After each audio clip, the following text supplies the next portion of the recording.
After an extraordinary voyage from the Black Sea, Count Dracula arrived in England at Whitby on the northeast coast. The local people were appalled when they examined the ship. The crew had disappeared, the captain dead, lashed to the wheel.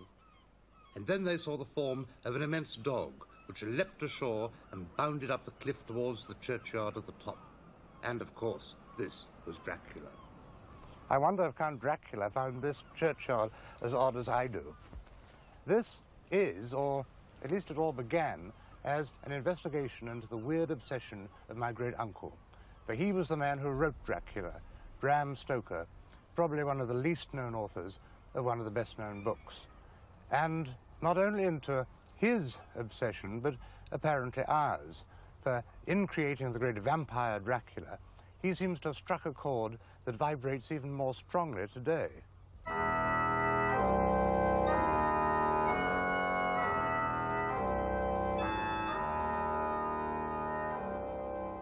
It was in 1897 that Stoker wrote Dracula, but the name has leapt into the 20th century to become a household word.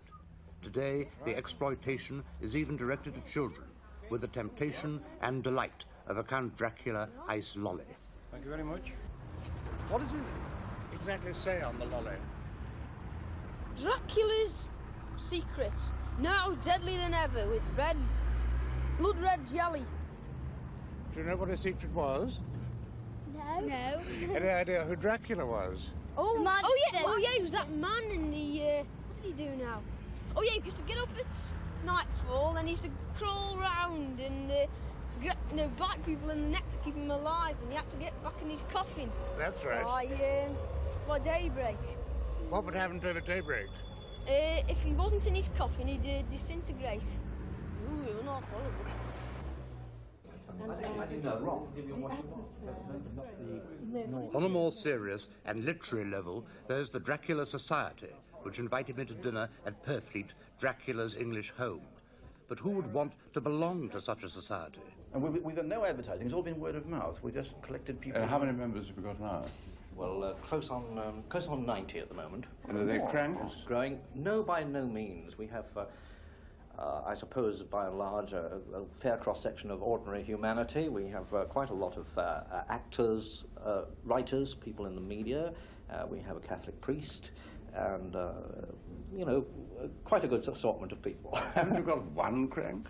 Well, we haven't got to know them well enough yet to be quite sure We've of that. managed to avoid a few. So. We had a marvelous gentleman who rang me up on the phone one day, and one of the strange sort of Peter Lorre voices, you know, are you with the Dracula Society? I said, yes. And he said, do you do ceremonies? So I said, well, you have to make that clear. What do you mean by ceremony? And I said, we have meetings. I said, what do you mean by ceremony? He said, well, you know. The imagination boggles, of course. So, I mean, he may well have become a vampire by now. It's a happy thought. Well, we must check. So would you say that there are such things? The motto of our society is credo quia impossibile. I believe because it is impossible. There are people, of course, who have this delight in seeing blood flow and in tasting blood. And these people sometimes identify themselves with vampires, and it's unusual. They identify themselves frequently with real-life people like Napoleon. But I think possibly, with the exception of Sherlock Holmes, which cases have been known, Dracula is the only other fictional character with whom lunatics have been known to identify. And there was a very interesting case only last year, recounted by quite an experienced professional exorcist who helped doctors in Scandinavian nursing home to treat one or two patients, one of whom was a young man who firmly believed that he was a vampire, although of course he was perfectly alive, and bit people in the throat, and he needed to drink their blood to live. And he even bit the exorcist before the exorcism was performed. Now, the strange thing about it was that this young man, although he lived in Norway, had a mother who came from Transylvania. And I think that here was a case of folk memory, the basis of this belief being so strong amongst Transylvanian peoples, had lingered through the generations. With a stroke of brilliance, Bram Stoker opened Dracula here in Transylvania. There is such a place.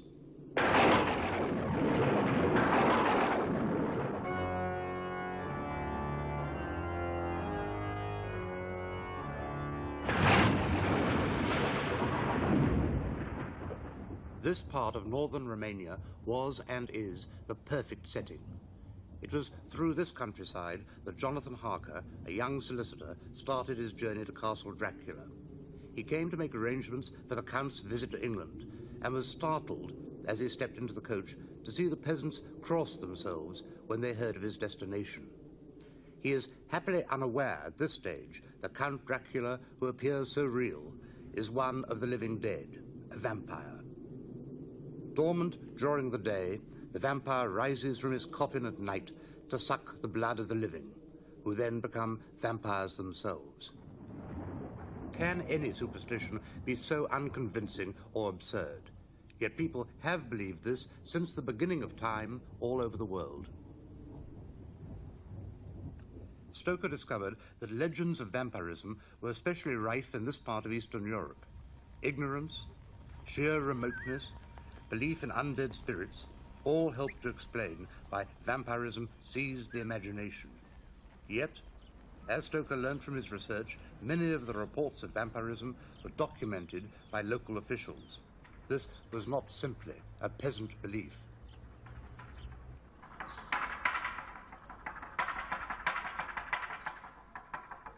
Even today, visiting the painted monasteries in northern Romania, one can sense the strength of ancient superstition so deeply interwoven with Christian faith. The nun is using this curious ritual as a form of prayer, perhaps, as the frescoes on the wall suggest, to keep the devil at bay.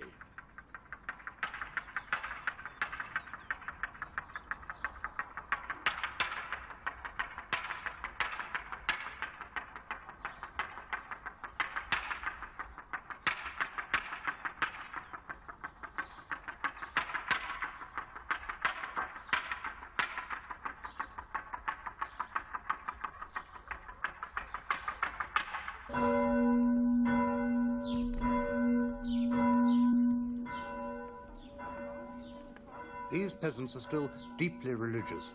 On Sundays, their churches are crowded. They take their faith seriously. The idea of excommunication has always been a threat, with the souls of those who have offended cast into limbo and denied the freedom of death. Such fear would enhance any belief in the undead. When religion is strong, so is the determination to protect yourself against the devil.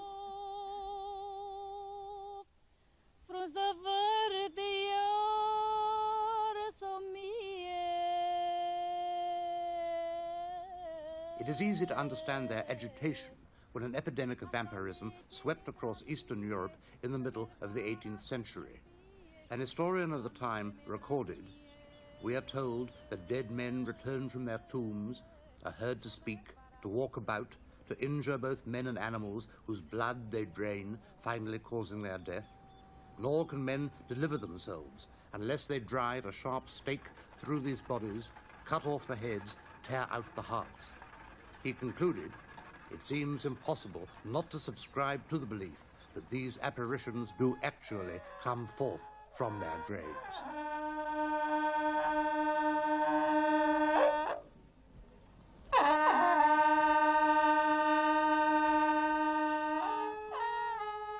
When I watched this funeral in Romania, I was startled to see that the corpse was carried outside by the family with the body exposed for the villagers to pay their last respects.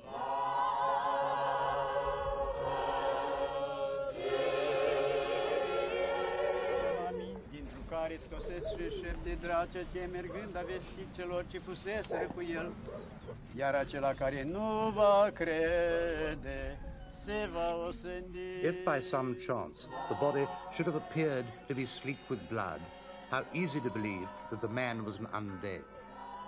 But such beliefs belonged to the distant past, or so I thought, until I spoke to one of the funeral singers, a woman called Tinker, whose own father was suspected of being a vampire. Can I ask her, when she was a girl, Yes. and in her village, Yes. when her father died, why did the family think something was wrong? Când ai fost mică, acolo în sat, Da. de acolo ai învățat, cam pe vremea când a murit tatăl, de acolo ai învățat cântece. Păi, când a murit tata, ne-am dus și noi acolo să vedem cum a murit, nu știu ce, și ne-a spus, zice, uite, a murit, așa. The villagers, when want to dress their father, his corpse was soft, It was not stiff with not rigor mortis. stiff, yes. And observed this. And she said the villager putting the stick in the heart. The stake in the heart? Stake in the heart. Yes. The villagers were afraid that he might become a vampire. Yes, this is the truth. It is pretty startling to hear at first hand of a man being staked as a vampire. But to my mind, it is obvious that Tinker's father must have been still alive. Curiously, it's extremely difficult to certify death. Only a few months ago in Birmingham, a corpse was being dissected for a kidney transplant when it was discovered that the corpse was in fact alive. If we can make such mistakes today, with all our medical knowledge, just imagine the confusion 100 years ago when people were mystified by states of trance and catalepsy and epilepsy. And if the coffins of these people were broken into by grave robbers or body snatchers, it would be noticed that the bodies had moved, and sometimes there'd be blood around the mouth where they had bitten themselves in anguish, and it was claimed that parts of the shroud or even the bodies themselves had been bitten in the last desperate attempt to stay alive. Of course, they could equally have been gnawed by rats or devoured by insects. On a more cheerful note, premature burial was so common that it gave rise to this limerick. There was a young man of Nunhead who awoke in his coffin of lead. "It's cosy enough," he remarked in a huff, "but I wasn't aware I was dead." Premature burial was rife in times of plague, which is understandable because people were terrified by the risk of infection and anxious to dispose of the bodies as quickly as possible. But of course this meant that a number of people who might have recovered, who were perhaps only in a drunken stupor, were thrust into the earth and woke to find themselves incarcerated in the darkness. If they got out and were noticed, this again could have led to rumors of vampires which would have spread like a form of mass hysteria. Bram Stoker knew about the plague. His mother Charlotte was a young girl in County Sligo when the cholera epidemic swept across Europe to Western Ireland. My grandmother, Enid Stoker, told me a horrifying family story of how when the cholera epidemic was at its peak and the house barricaded against looters and the last survivors in the village, Charlotte saw a hand creeping through the skylight, took an axe and cut it off. And my grandmother was not a fanciful woman. Maybe hearing such stories when he was a child, this gave Bram his first taste for horror. He was a strange mixture, outwardly a genial, red-bearded giant, but this bluff facade concealed a man who found a release in horror and the occult. Ironically, he never enjoyed fame or fortune himself, but his book has never been out of print, and countless books have been written since by other authors on the theme of Dracula and vampirism. Somewhere throughout the world at this moment, Dracula is being produced on stage. And as for films, there have been so many, the books are now being written about them. Here at the Lorimer Press in London, they're publishing the latest work on vampire films. This seems to me a pretty strong candidate. It's got nice contrast of colours to it. Also sums up a lot of Dracula themes here. Have you any idea how many films there have been on vampires and Dracula? A couple of hundred.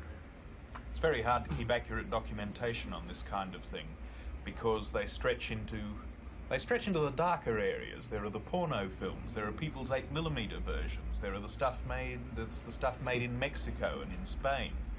There's a man called Paul Naschy who, in the last, Paul Naschy, the Hunchback of the Morgue, who seems to have started off the entire Spanish fantasy film industry.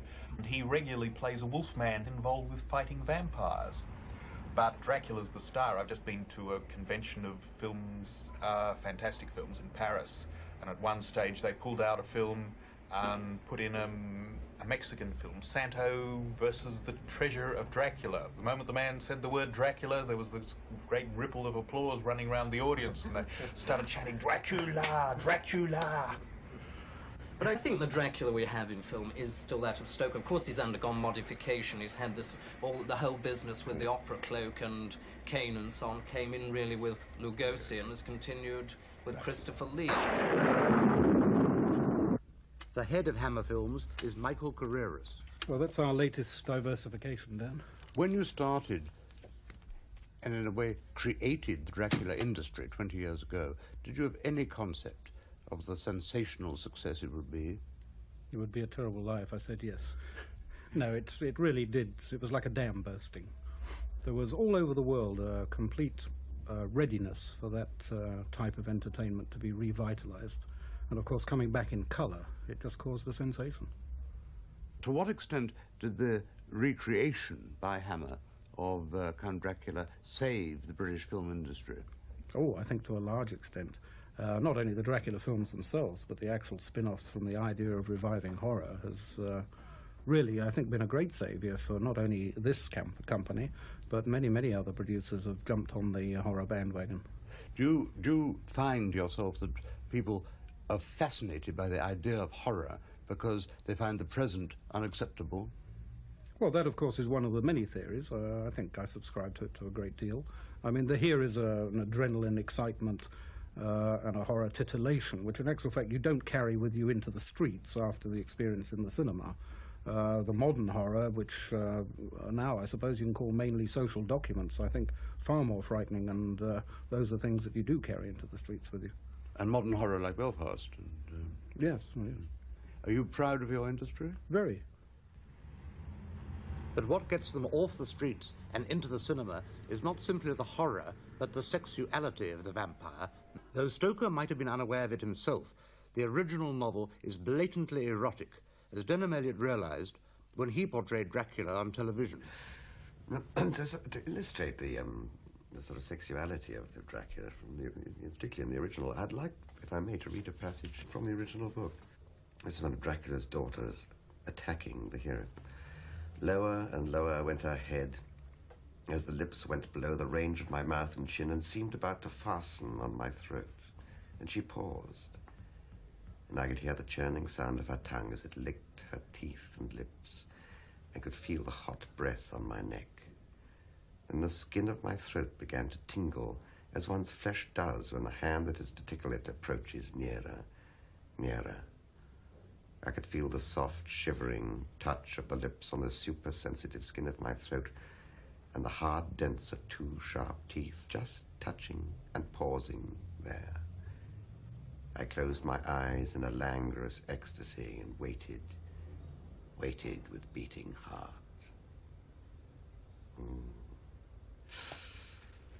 The symbolism of that is pretty obvious, isn't it? I think it's the feeling of being totally taken in and absorbed in, and the whole thing of a total absence of any responsibility. You're totally contained, sexually, mentally, spiritually, by this lover, really, you see. Did you enjoy the devouring? Well, actually, to be quite frankly, that isn't really my scene, but I did enjoy playing it. It was fun. You know, yes, I did. I didn't take Dracula too seriously. I don't think it's... I couldn't afford to. I think you play very dangerous games when you play around with people like Dracula. I think you can get terribly involved in the idea of Satan if you let yourself. It really is very frightening. I have really to keep an absolute balance in one's mind, because I think you can become totally involved in pure erotic enjoyment if you really let yourself go. And it can go beyond oblivion into obliteration almost. Well, that's it, you see. You lose yourself, which is what they're after. Now! Got it. Good, very good. Well, next one. How stunned my poor old great-uncle might have been by these scenes, and by the hard professionalism that goes into the making of this latest style of vampire film. Now, let me give you a rough idea. If we were lined up on this, you're dead right. Try exactly like this. And come that, like that. And turn like that, and go. That is the thing. I won't be able to hold it there. Hurry. One moment. You come again alive with your hands like this when I say action. And is when you do bang, bang, bang. Just to put you in the picture, the two girls are lesbian vampires, carrying the exploitation of the original novel to the absolute limit. 414, take one side track. Action!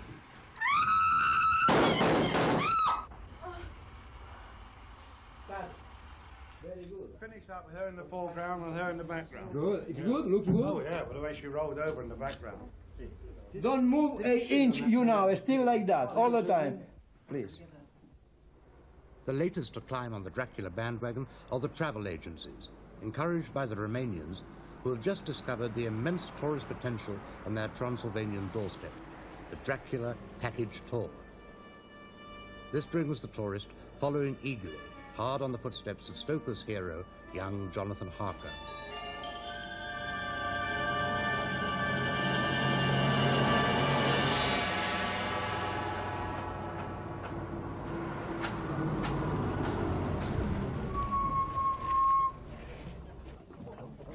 Not the first step, it's the last.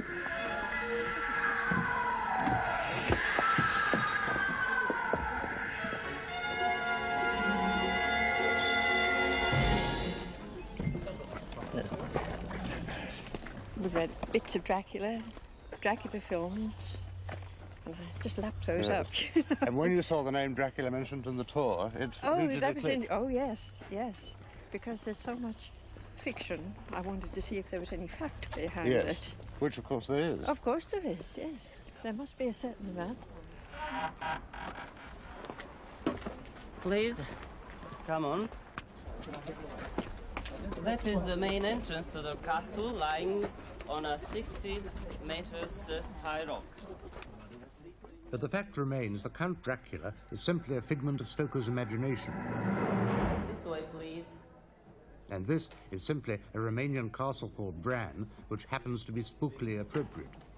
However, this does not seem to diminish the appeal. The ever-curious Americans blazed the trail. 6,000 Spanish Dracula aficionados are booked this year, and now the British can indulge in their fantasies. Well, what do you do in England? I'm a teacher in a grammar school. What did the school children say when they heard you were coming out here? I told a group of them that I was visiting Dracula for my half-term holiday, so they were rather amazed and a bit apprehensive in case I didn't get back. The Romanians now find themselves in a dilemma. It is only recently that they've even heard of Bram Stoker's Dracula, but they have a real one of their own.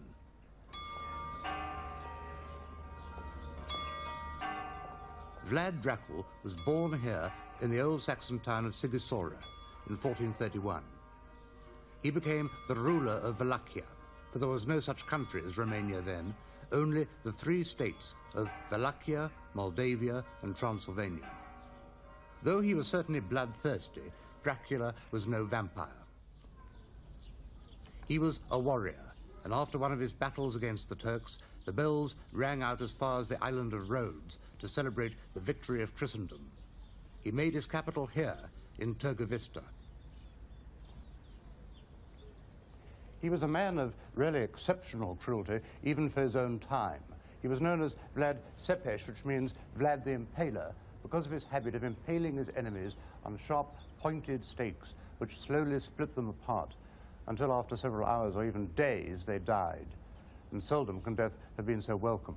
After one battle, he impaled as many as 20,000 of his enemies, and amid the screams and the smells, ate a cheerful lunch underneath.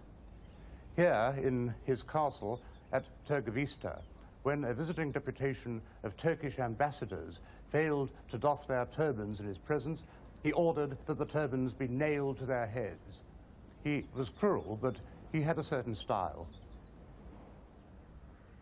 Today, Romanian children are taught that Dracula is a national hero, without too much stress on his cruelty. Voi știți că poporul a luptat mereu până în final, când a reușit să obțină acea libertate și independență de care se bucură astăzi poporul nostru. It is to historical monuments like this one at Târgu that today's tourists are being taken, alongside the Children's Pioneer Corps.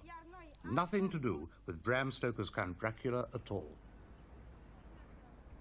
Yet Stoker got the atmosphere absolutely right, all from books in the British Museum, for, amazingly, he never set foot in Transylvania himself. The town of Bistrița is the town of Bistritz that he wrote about. If you go there, you can find the same small type of hotel that Jonathan Harker might have stayed at.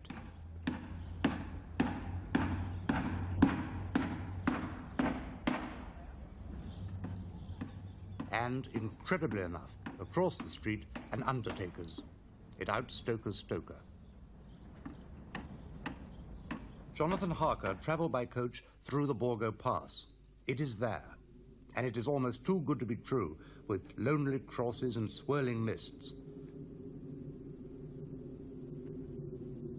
But there is no Castle Dracula for the tourists.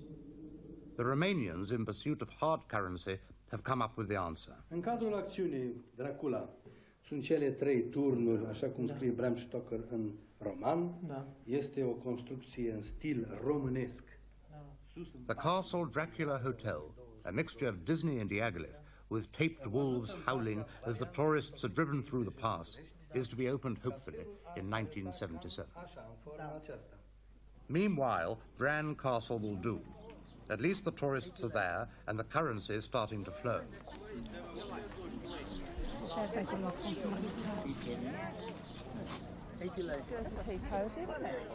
At the moment, there's an innocent bewilderment amongst the Romanians.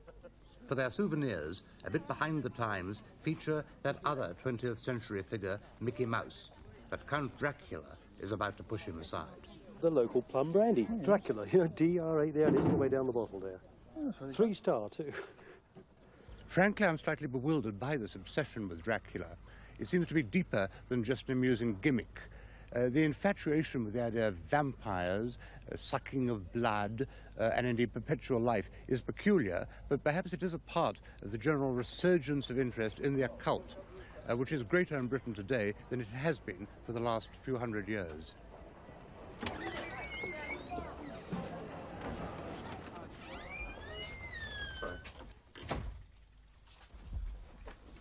The interest is intense.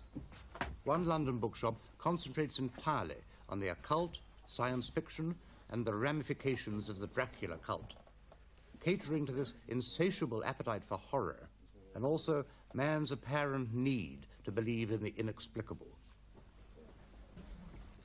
I find it quite extraordinary to come into a bookshop like this and see masses of people all buying books on vampires and Dracula.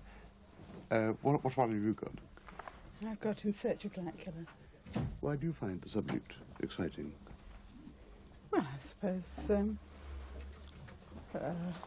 feeling rather aggressive, perhaps. Who? Well, my husband left me and I felt very angry about it. And as I couldn't do anything to him, so I suppose I took up fantasy violence instead. I'm sorry, I really don't get this. You're interested in the idea of vampires because your husband left you? Yes. I was very annoyed about it. Well, I should think you were. Yes, but I couldn't do anything to him in the way of attacking him or hurting him in any way. So I'd end up in prison, obviously.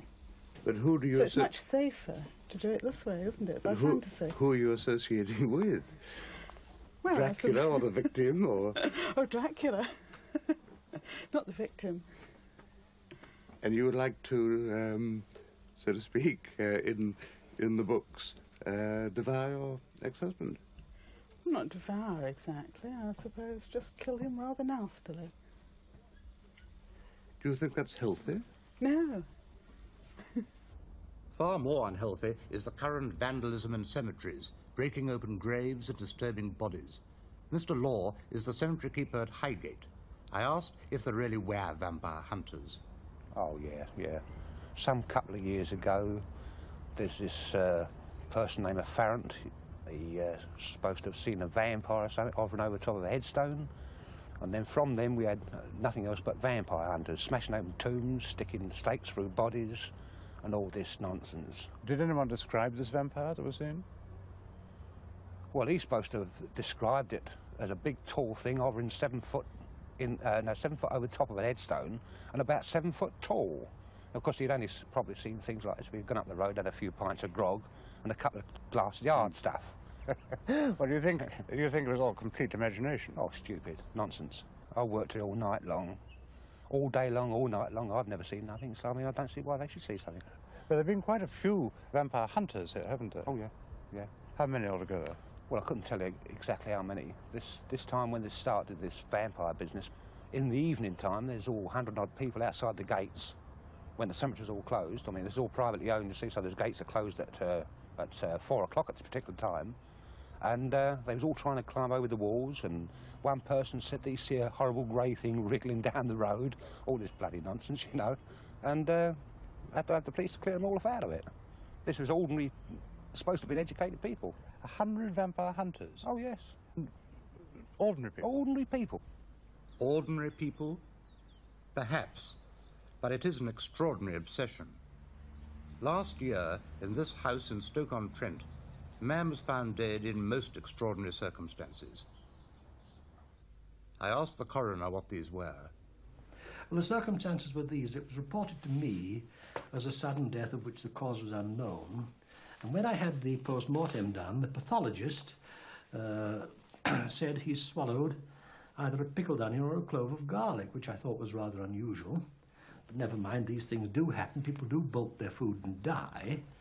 But I had the advantage of a very good report from a young PC in the force, which went into it very thoroughly, and it came out that this man believed in vampires and was frightened of vampires and took various precautions to stop the vampires getting at him. What precautions? Well, I think I'd better read a bit out the PC's report, or refer to it anyhow. He had the room strewn with salt in what the PC described as a ritual fashion. He had a bag of salt between his legs, resting on his testicles. He had garlic round the room, and in addition he had outside on the windowsill an inverted bowl covering human excreta and also garlic in the middle of it. Now, apparently salt and garlic are vampire repellents.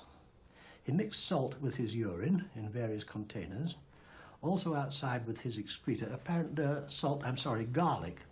The idea being apparently that the vampire would be attracted by this magnificent feed of excreta or urine and would then swallow it on the principle of the rat bait and be poisoned by the garlic.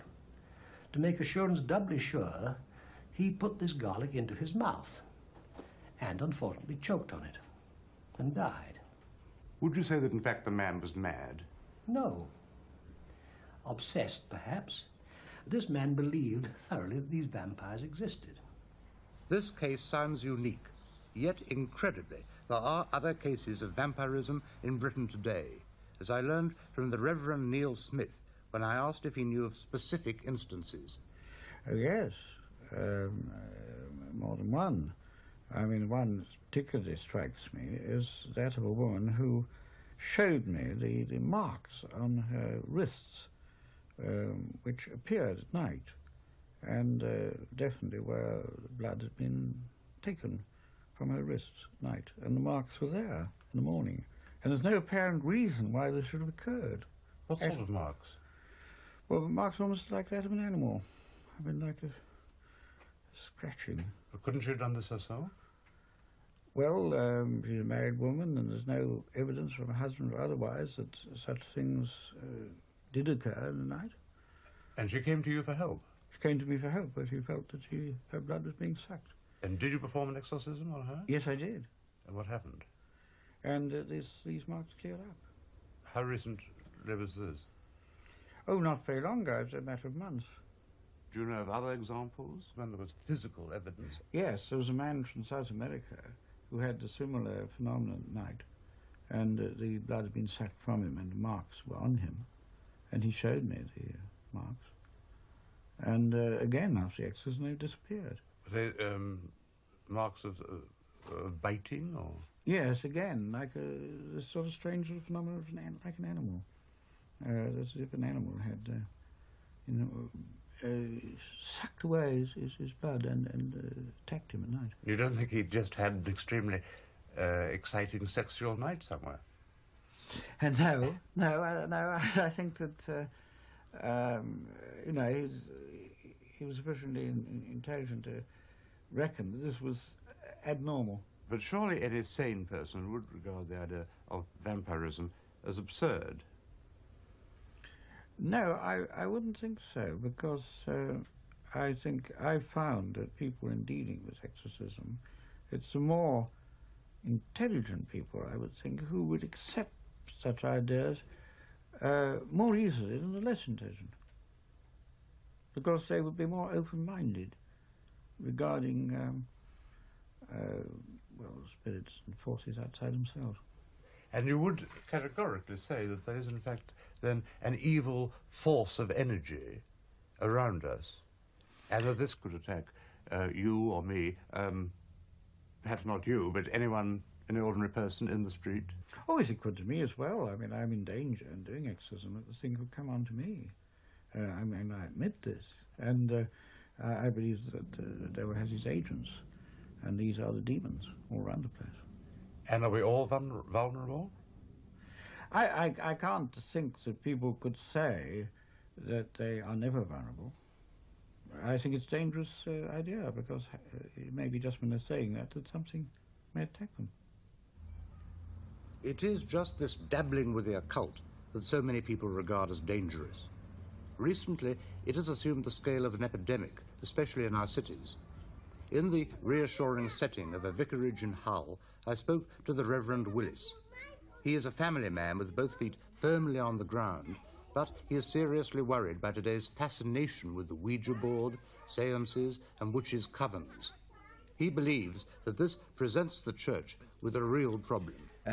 Clergy all over the country have been deluged with people coming to them for help, because either it's induced a mental breakdown, with a lot of people ending up in mental hospitals, a lot of people are driven to attempted suicide in this area at any rate, and in other areas I know there have been several cases of real suicide from people playing around with the Ouija boards even, or just consulting mediums or fortune tellers.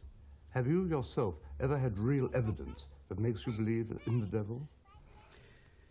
In one particular case, I remember, a family had rung up the Samaritan service, who in turn asked myself and another priest to go along and help a family who were in terror out in the street. We got the family back into the house, and after having talked to them for some time, one of the women complained that something was around her, a horrible coldness, and could I help her? Could I go over there and pray with her? And I went across the room to her, and she began to say, please, please help me, because it's around me. I've gone all cold. It's all around me. Please help. Please help me. Please help me. And she began to struggle with something around her throat. She began to physically choke. And I read plenty of times in fiction of people saying, you know, that their eyes bulged in terror. But this is the first time I ever really saw it myself. Her eyes came right out of the sockets and bulged like this. Help me. And she was struggling. And I thought, well, is this some sort of psychological flip? You know, some hysteria. So for a while, a few seconds, I didn't do anything. But eventually she got so desperate and was obviously choking that I thought I must do something, and I must assume that this is something evil around her. And I went over to her and said, in the name of Jesus of Nazareth, I command you to come out of her and go to that place appointed for you. And nothing happened. And for a moment I was puzzled.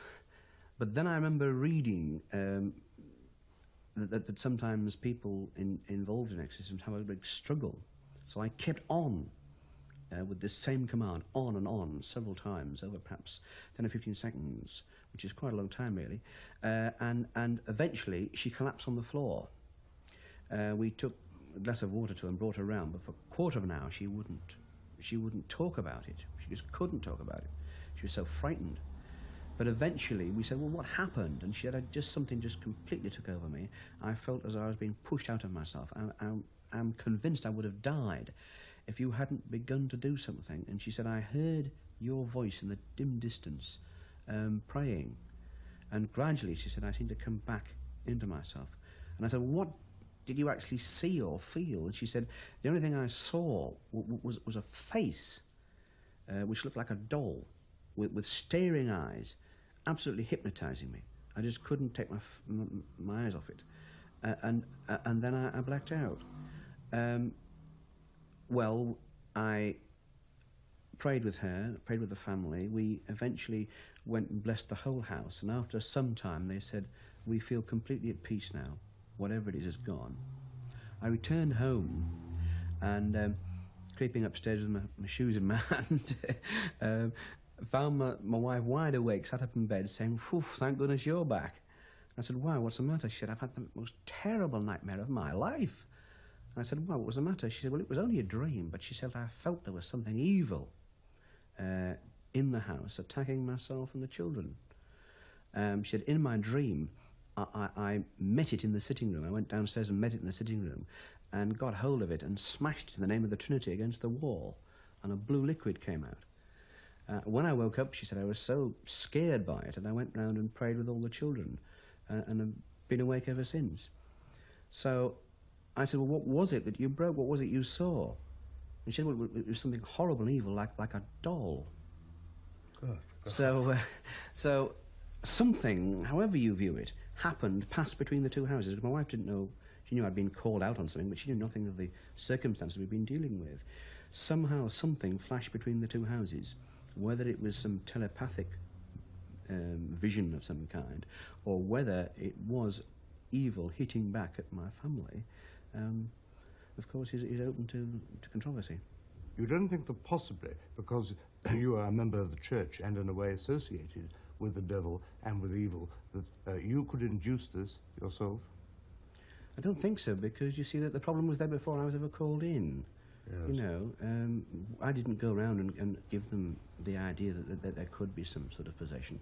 They rang up the Samaritan and said, "Please, there's something in our house. Can you send us someone who'll help?" What can the church and what should the church do about the problem? I think we have got to restudy Christian belief about evil, about the teaching of Christ about evil.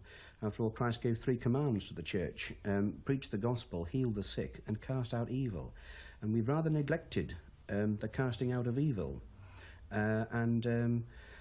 We haven't met much of it in the last 300 years. In Britain and Western Europe, not many people have dabbled in witchcraft or devil worship or even consulting fortune tellers to any great number. There always have been a few. But suddenly in the 20th century, we've got this occult explosion, everybody doing it, and it's a social problem. At Nastrom Abbey, I asked Dom Petitpierre, who is greatly respected as an authority on the subject, for his explanation of the resurgence of the occult in 1974. Well, I think it's due to a number of causes myself. First of all, it's a reaction against the old materialism of last century, and a good deal of the modern thinking that mental problems are entirely concerned inside oneself. And this is looking for something outside and deeper than merely materialistic considerations. The desperate need to believe in something. In something. And because the Christian churches have got caught up with making noises and nothing much else, they haven't taught what we call contemplative prayer. People are looking for something beyond themselves. That's another factor. So would you say the church has failed?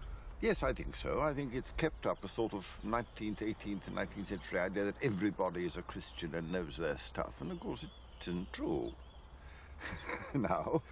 And I think there's a third reason, and that is that modern civilization is so utterly impersonal that in the occult groups you get a deeply personal relationship with about 12 people. And this is of great value to the young.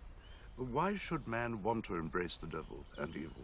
Well, I'm not quite sure that the occult groups are looking out for the devil or evil. I remember one young man who said he'd been going to a black magic group for 2 years, and Lucifer was marvelous. He didn't see Lucifer as anti-God. He just saw Lucifer as something big beyond himself. What will happen in the future, do you think? Will the devil win? Oh, no. The devil never wins. He gets occasional victories, but no final success. Back in Romania, where the whole Dracula business started, it is rather ironic that the frescoes on the churches still reflect the eternal struggle between Christianity and the devil. A few months ago, I did not believe in the devil, and most certainly I did not believe in vampires, and I don't think I do now. But I do realize that there's this yearning among people today to believe in something.